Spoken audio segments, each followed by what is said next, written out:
喺7世紀，著名嘅唐代僧人玄奘曾經越過沙漠嚟到煙耆。佢形容煙耆土地豐饒，適合種植小米、大麥、棗、葡萄同梨等等。而且呢度嘅氣候和暖，民風淳樸。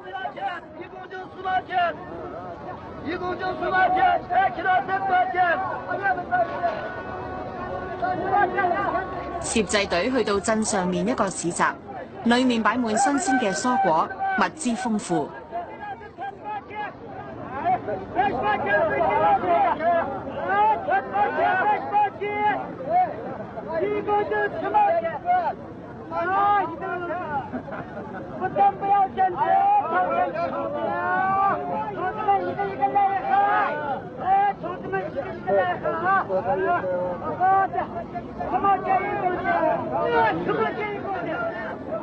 煙耆呢度總共有3萬人口，絕大部分屬於回族呢個少數民族。